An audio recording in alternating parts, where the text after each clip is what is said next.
નમસ્કાર ન્યૂઝ ફોકસમાં હું અર્પિતા પંડ્યા આપનું સ્વાગત કરું છું। શરૂઆત કરીએ આજના મુખ્ય સમાચારથી।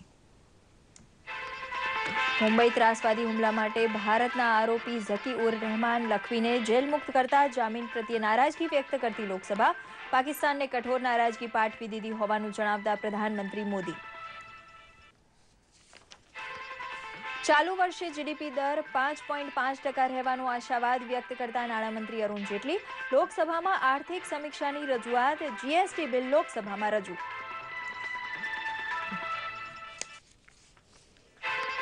જમ્મુ કાશ્મીર અને ઝારખંડમાં કાલે યોજાશે 5મા અને છેલ્લા તબક્કાનું મતદાન। હવે 23 ડિસેમ્બરે મતગણતરી યોજાશે।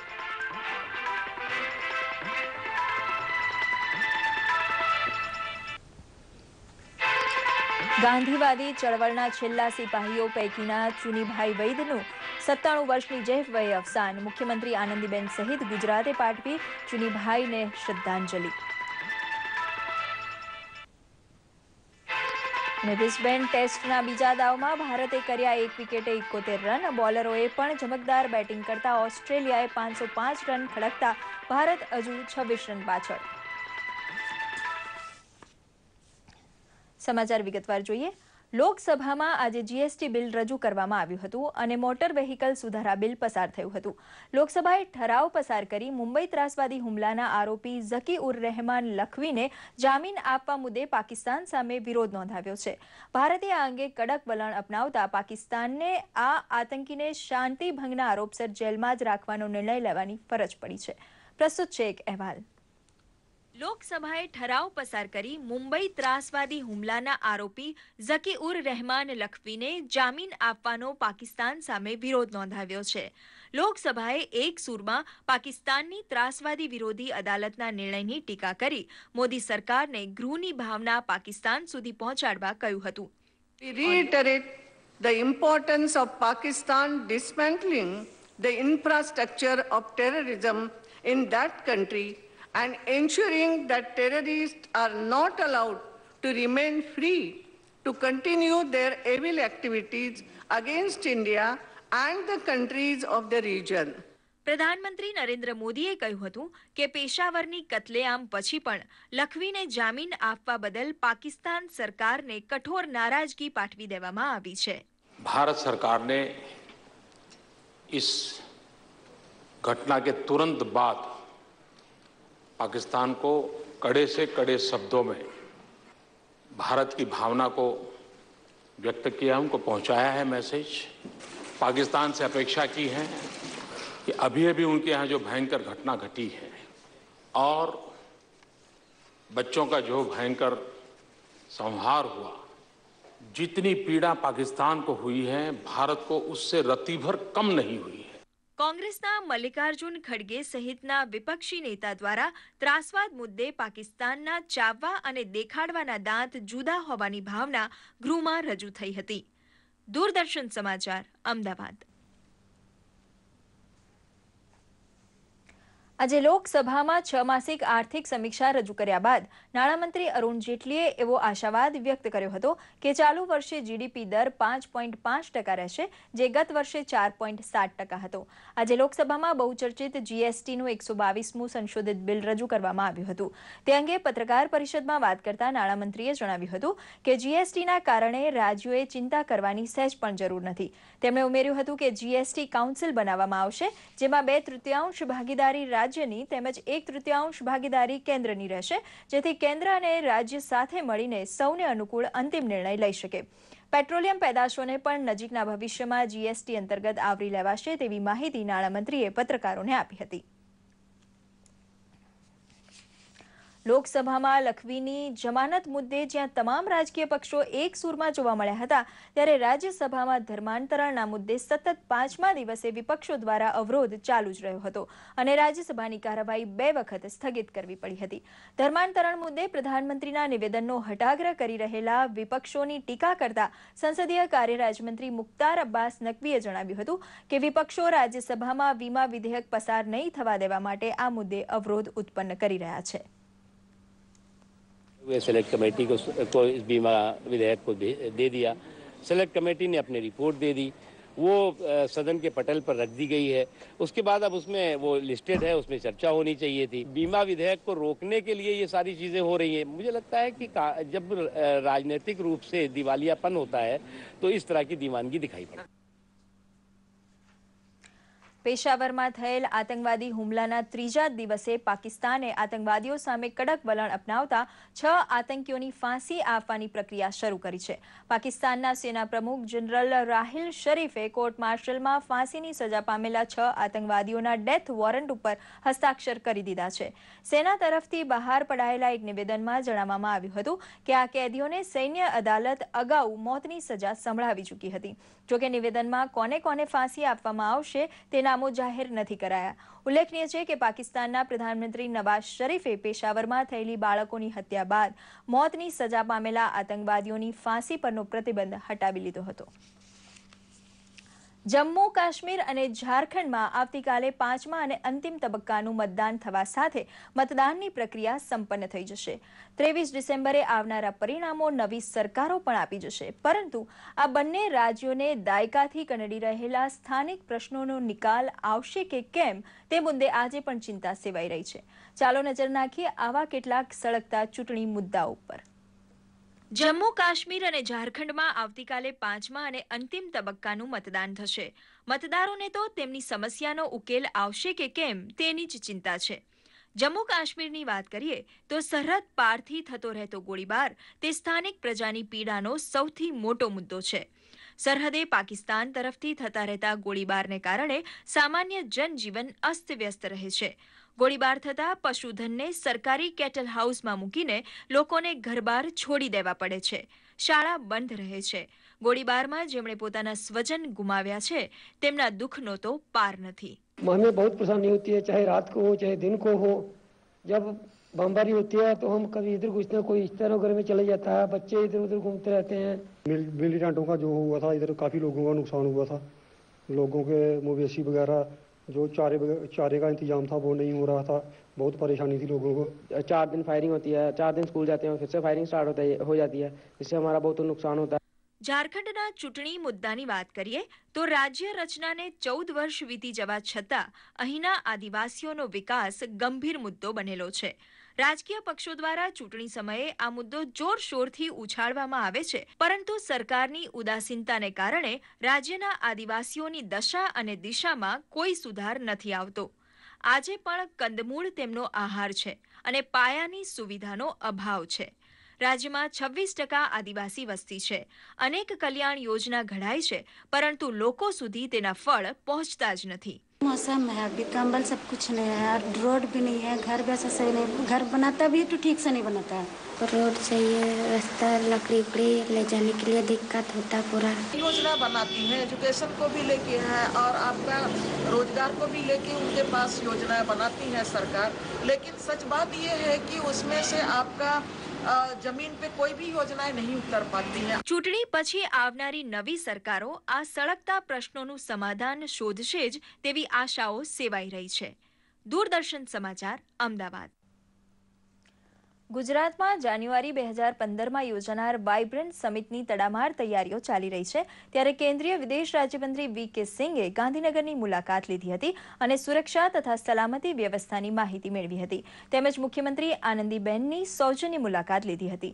શ્રી સિંઘે પ્રવાસી ભારતીય દિવસ સંદર્ભે જણાવ્યું હતું કે કેન્દ્ર સરકાર તથા રાજ્ય સરકાર સહિયારા પ્રયત્નો દ્વારા પ્રવાસી ભારતીય દિવસને સફળ બનાવશે.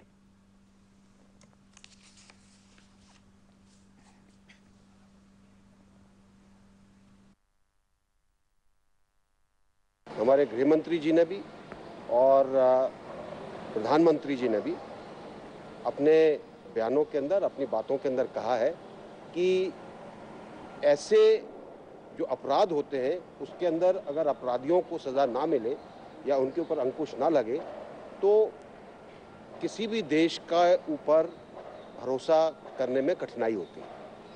और हमारी कोशिश है कि सब लोग आतंकवाद के खिलाफ लड़ें और ऐसे लोगों को खुला न छोड़ें.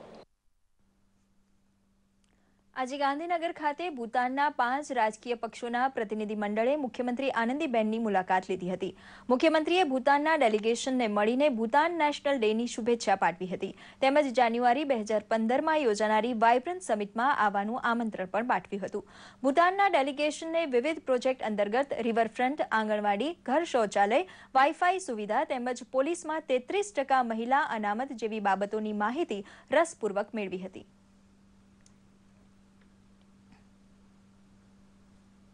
દર્શક મિત્રો, વધુ સમાચારો એક વિરામ બાદ.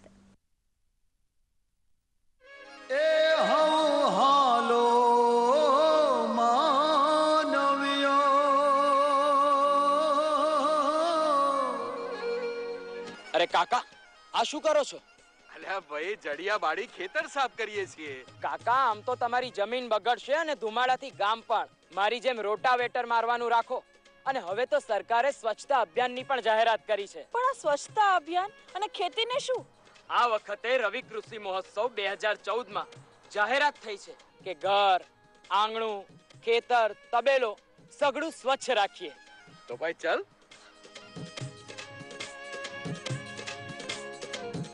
હા, હવે ખેતર ચોખ્ખું દેખાય છે. હા, તો ચાલો રવિ કૃષિ મહોત્સવમાં જઈએ અને કૃષિ જ્ઞાન મેળવીએ.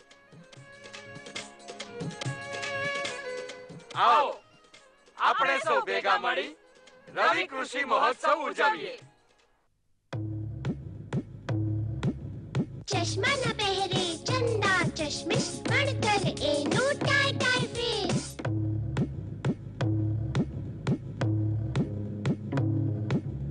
કેમ ચંદાની કરો ખેંચાઈ? ચંદા સૌથી અવ્વલ આવી. સૌ મળીને તો એને વધાઈ. ચશ્માએ એની શાન વધારી. જરૂર પડે ત્યારે ચશ્મા જરૂર પહેરો.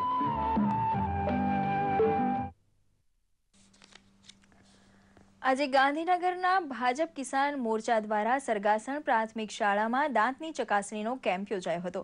આ પ્રસંગે ભાજપના રાષ્ટ્રીય ઉપાધ્યક્ષ પુરુષોત્તમ રૂપાલાએ જણાવ્યું હતું કે દેશના ભવિષ્ય અને નિર્માણનો આધાર એવા બાળકોના આરોગ્યની તપાસ નિયમિતપણે થવી જ જોઈએ. સાથે સાથે તેમને સ્વચ્છતાના પાઠ પણ શીખવવા જોઈએ. કેમ્પમાં ઉવારસદની કર્ણાવતી ડેન્ટલ હોસ્પિટલના ડોક્ટર્સે બાળકોના દાંતની તપાસ કરીને યોગ્ય નિદાન કર્યું હતું. રવિ કૃષિ મહોત્સવના બીજા તબક્કાના દિવસે રાજ્યભરમાં મંત્રીશ્રીઓની ઉપસ્થિતિમાં યોજાયેલ કાર્યક્રમોમાં ખેડૂતોને સાધન સહાયનું વિતરણ કરાયું હતું. પ્રસ્તુત છે એક અહેવાલ. આજે બીજા દિવસે પણ ગુજરાતમાં વિવિધ સ્થળે લાભાર્થી ખેડૂતોને સાધન સહાય વિતરણ કરવામાં આવી હતી.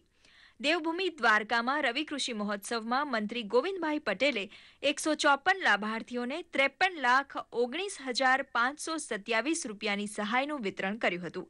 જ્યારે બનાસકાંઠાના ભાબરમાં બાબુભાઈ બોખીરિયાના અધ્યક્ષસ્થાને યોજાયેલા રવિ કૃષિ મહોત્સવમાં 343 લાભાર્થી ખેડૂતોને ₹1.82 કરોડની સહાયના ચેક અર્પણ કરવામાં આવ્યા હતા.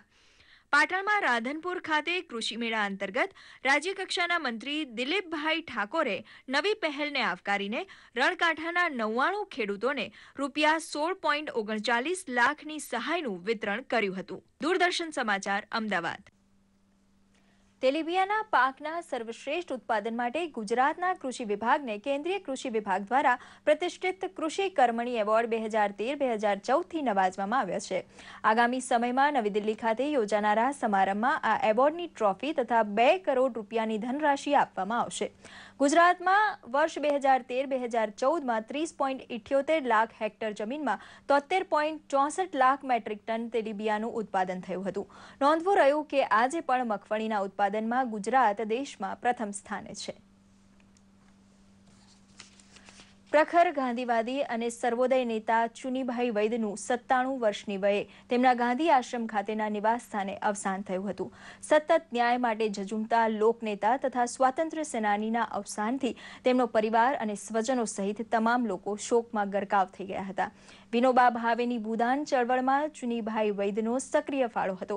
છેલ્લા શ્વાસ સુધી ગાંધી વિચારોને અનુસરીને જીવેલા ચુનીભાઈ વૈદને મુખ્યમંત્રી આનંદીબેન પટેલ તેમજ કોંગ્રેસ પક્ષના નેતા શંકરસિંહ ભીમસિંહ વાઘેલા સહિતના લોકોએ શ્રદ્ધાંજલિ અર્પણ કરી હતી. ચુનીભાઈ વૈદના પાર્થિવ દેહને ગાંધી આશ્રમ ખાતે દર્શનાર્થે રાખ્યા બાદ વાડજ સ્મશાન ગૃહમાં અંતિમ દાહ આપવામાં આવ્યો હતો. ત્યારે તેમના પરિવારજનો અને રાજકીય આગેવાનો પણ અંતિમ યાત્રામાં સામેલ થયા હતા.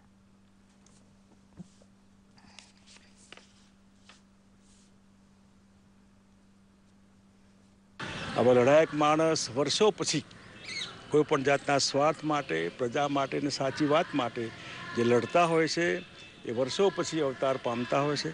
આવા ચુને કાકા સ્વાભાવિક છે કે સ્વર્ગમાં જ જાય. પરિવારમાં એમના દીકરી, એમના બાળકો બધાને આશ્વાસન આપીએ તો એક ફોર્માલિટી છે, પણ એમના ઉપર જે દુઃખ આવી પડ્યું છે એ અને એના કરતાં જેને માટે લડતા એ બધા જ લોકો એક અનાથ થઈ ગયા હોય એવું મહેસૂસ કરે છે. ચુને કાકા એ એક અદ્વિતીય ગાંધીવાદી ગુજરાતમાં હતા. જ્યારે ગુજરાતમાં મોટાભાગના ગાંધીવાદી એ રચનાત્મક કાર્યક્રમમાં પડી રહ્યા, ત્યારે ગાંધીજી એક સત્યાગ્રહમાં જે માનતા હતા રચનાત્મક કાર્ય સાથે, એ લડાયક એક ગાંધીવાદી ગુજરાતમાં પેદા થયા. અને મને નથી લાગતો કે એમના જેવો ગાંધીવાદી લડાયક ગુજરાતમાં બીજો પેદા થાય. એ જીવનભર ગરીબોને માટે, છેવાડાના અને અન્યાય જેમને થયેલો હોય એવા લોકોની સહાય માટે ઘણું કામ કરતા રહ્યા. અને સમાજમાં જે કંઈ અન્યાય હોય એના નિવારણ માટેના અનેક આંદોલનો એમને કર્યા. મહાત્મા ગાંધીએ પ્રબોધેલા જીવન માર્ગનો આજીવન પ્રચાર કરનાર ચુનીભાઈ સ્પષ્ટ વિચારક તરીકે જાણીતા હતા. દૂરદર્શન આર્કાઇવ્સમાંથી ચુનુભાઈનો ઇન્ટરવ્યૂ ખોળી તેના અંશ અત્રે પ્રસ્તુત કર્યા છે.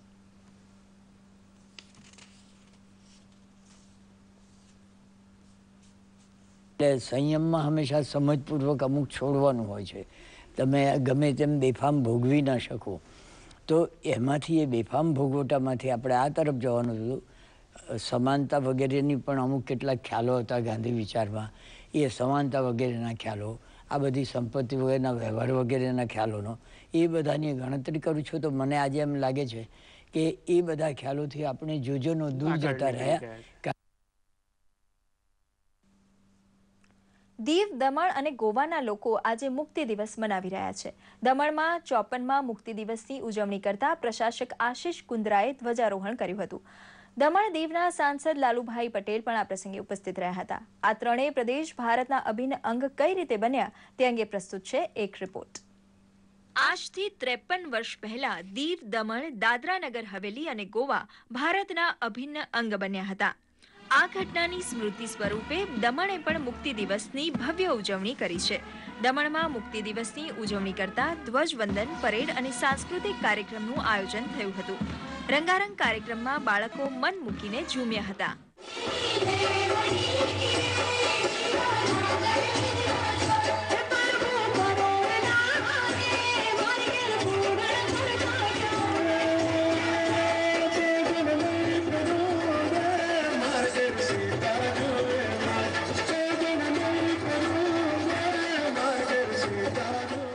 પોર્ટુગલ શાસકો આ વિસ્તારોને કોઈ પણ ભોગે ખાલી કરવા તૈયાર નહોતા.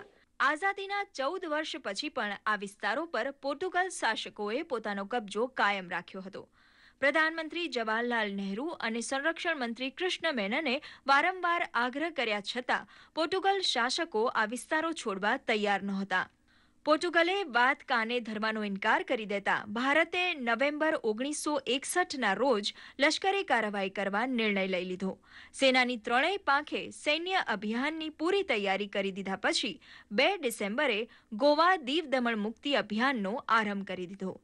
વાયુસેનાએ 8 અને 9 ડિસેમ્બરે પોર્ટુગલના થાણાઓ પર બોમ્બ હુમલો શરૂ કરી દીધો.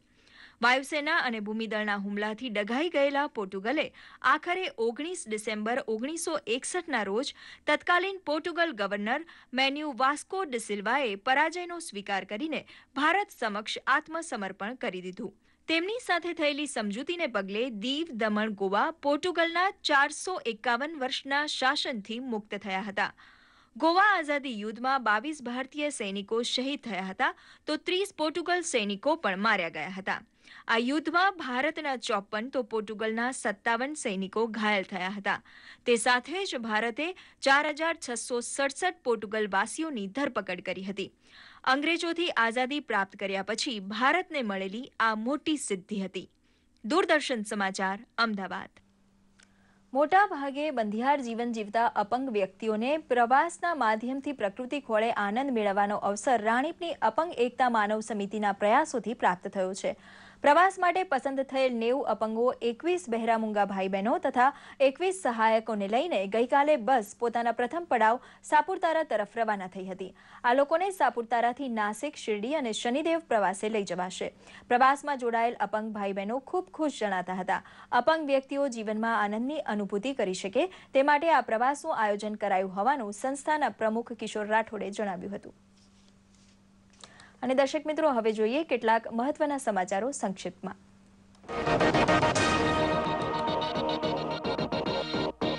બાંગ્લાદેશના રાષ્ટ્રપતિ મોહમ્મદ અબ્દુલ હામિદ ભારતની મુલાકાતે. પ્રધાનમંત્રી નરેન્દ્ર મોદી બાદ વિદેશ મંત્રી સુષ્મા સ્વરાજની પણ લીધી મુલાકાત. સોનિયા ગાંધીની તબિયતમાં સુધારો થઈ રહ્યા હોવાનું જણાવતા ડોક્ટરો છાતીમાં દુખાવો અને શ્વાસની તકલીફના કારણે ગઈકાલે ગંગારામ હોસ્પિટલમાં થયા હતા દાખલ. દિલ્હીમાં સીબીઆઈની વિશેષ અદાલતમાં આજથી 2G સ્પેક્ટ્રમ ગોટાળા સાથે સંબંધિત મામલાની અંતિમ સુનાવણીનો પ્રારંભ. પૂર્વ દૂરસંચાર મંત્રી એ રાજા, ડીએમકે સાંસદ કનિમોઝી અને અન્ય 15 લોકો આરોપી. ઉત્તર ભારતમાં ચારે તરફ કાતિલ ઠંડીનું સામ્રાજ્ય. ગાઢ ધુમ્મસ અને ઠંડીને કારણે ઉત્તર ભારતમાં 3 ડઝન ટ્રેન થઈ રદ. શિમલા મનાલીમાં બરફને કારણે સ્થાનિકો અને પર્યટકો મુકાયા મુશ્કેલીમાં.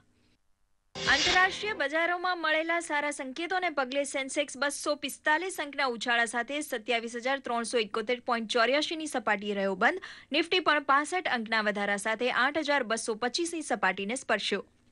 1927માં આજના દિવસે ભારતના 3 સ્વતંત્ર સેનાની પંડિત રામપ્રસાદ બિસ્મિલ, ઉસ્તાદ અશફાક ઉલ્લા ખાં અને ઠાકુર રોશનસિંહને કાકોરી ટ્રેન લૂંટવાના આરોપમાં અંગ્રેજોએ આજના દિવસે આપી હતી ફાંસી.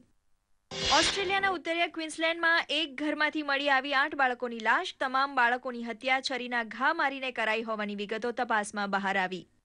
અમેરિકન રાષ્ટ્રપતિ બરાક ઓબામાએ રશિયા વિરુદ્ધ પ્રતિબંધો સંબંધિત વિધેયક પર કર્યા હસ્તાક્ષર. યુક્રેનના મામલે રશિયા સામે અમેરિકાને યુરોપિયન સંઘે લગાવ્યો છે આર્થિક પ્રતિબંધ. ક્યુબા સાથે સંબંધો સુધારવાની ઓબામાની જાહેરાત બાદ વિપક્ષી રિપબ્લિકન પાર્ટી તરફથી વિરોધના સૂર ઉઠ્યા છે.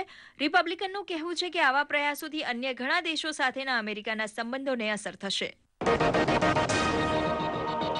સ્ટેટ બેંક ઓફ ઇન્ડિયાએ તેમના ગ્રાહકો બેન્કિંગ ટેકનોલોજી અને તેના ઉપયોગ અને પ્રસારમાં હંમેશા અગ્રેસર રહે તે દિશાના પ્રયત્નોમાં વધુ એક પગલું ભરેલ છે અને ટેક ચેનલ વિશે ગ્રાહકોની જાગૃતિ અને સાવધાનીમાં વધારો થાય તે માટે એક નવી જ પહેલ ટેક લર્નિંગ સેન્ટરની આજે વિધિવત શરૂઆત કરેલ છે. રિઝર્વ બેંક ઓફ ઇન્ડિયાના ઉપગવર્નર શ્રી R.H. ખાને દેશના જુદા જુદા 14 કેન્દ્રો પર આ ટેક લર્નિંગ સેન્ટરનું મુંબઈથી ગ્રાહકો માટે વેબકાસ્ટથી ઓનલાઈન ઉદ્ઘાટન કરેલ છે. ત્યારે સ્ટેટ બેંક ઓફ ઇન્ડિયાની આંબાવાડી બ્રાન્ચ ખાતે ટેક લર્નિંગ સેન્ટરનો શુભારંભ કરવામાં આવ્યો હતો. અમદાવાદ સર્કલના ચીફ જનરલ મેનેજર A.N. અપૈયાના ટેકનોલોજી વિશે જણાવ્યું હતું કે ગ્રાહકો mobile banking, banking portal, debit અને ક્રેડિટ કાર્ડનો વધુમાં વધુ ઉપયોગ કેવી રીતે કરે તે આ સેન્ટર થકી સમજાવવામાં આવશે. 5 વર્ષથી નાની ઉંમરના બાળકોમાં મૃત્યુનું એક કારણ બનતા ડાયેરિયાને નિયંત્રણમાં લાવવા સુરત ખાતે બિનસરકારી સંસ્થા માઇક્રોન્યુટ્રિયન્ટ ઇનિશિયેટિવ દ્વારા રાજ્ય સરકાર સાથે સહયોગ સાધીને બાળકોને ઝિંક તેમજ ORS આપવાના કાર્યક્રમની શરૂઆત કરવામાં આવી છે. આ અંગે માહિતી આપવા તેમજ મીડિયાના સહયોગથી કાર્યક્રમને સફળ બનાવવા સુરતમાં મીડિયા સેમિનાર યોજાયો હતો. સેમિનાર દરમિયાન આરોગ્ય વિભાગ ગાંધીનગરના સેવાનિવૃત્ત ઉપનિયામક ડોક્ટર વિકાસબેન દેસાઈ અને સંસ્થાના પ્રોગ્રામ મેનેજર રાધિકા શ્રીવાસ્તવે જણાવ્યું હતું કે નવસારી, ભરૂચ, તાપી તેમજ વલસાડ જિલ્લાની 1300 આશા વર્કર બહેનોને ORS આપવાની તાલીમ અપાઈ ચૂકી છે. ઉલ્લેખનીય છે કે ડાયરિયાને કારણે દર વર્ષે દેશમાં 5 વર્ષથી નાના 2 લાખ બાળકો મોતને ભેટે છે.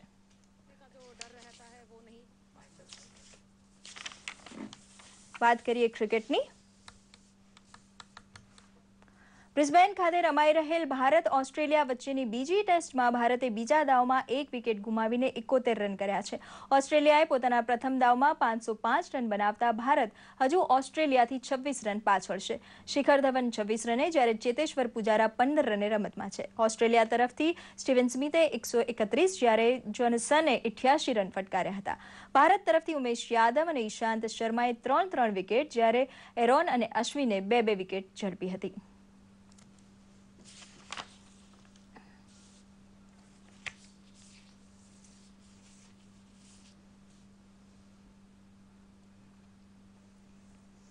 સમાચાર પૂરા કરતા પહેલા જોઈએ મુખ્ય સમાચાર ફરી એકવાર.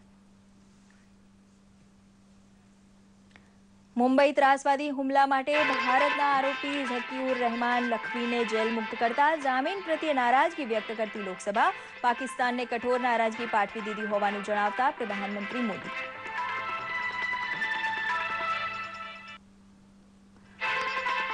ચાલુ વર્ષે જીડીપી દર 5.5% રહેવાનો આશાવાદ વ્યક્ત કરતા નાણામંત્રી અરુણ જેટલી લોકસભામાં આર્થિક સમીક્ષાની રજૂઆત જીએસટી બિલ લોકસભામાં રજૂ.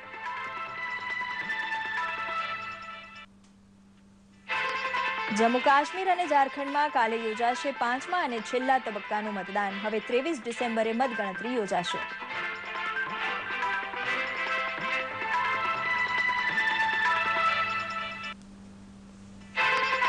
ગાંધીવાદી ચળવળના છેલ્લા સિપાહીઓ પૈકીના ચુનીભાઈ વૈદનું 97 વર્ષની જેફભાઈ અફસાન. મુખ્યમંત્રી આનંદીબેન સહિત ગુજરાતે પાઠવી ચુનીભાઈને શ્રદ્ધાંજલિ.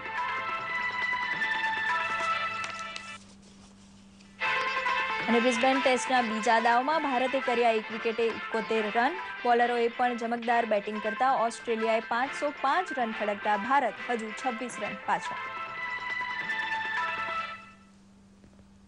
દર્શક મિત્રો, આ સાથે ન્યૂઝ ફોકસ અહીંયા પૂરું કરીએ છીએ. નમસ્કાર, શુભરાત્રી.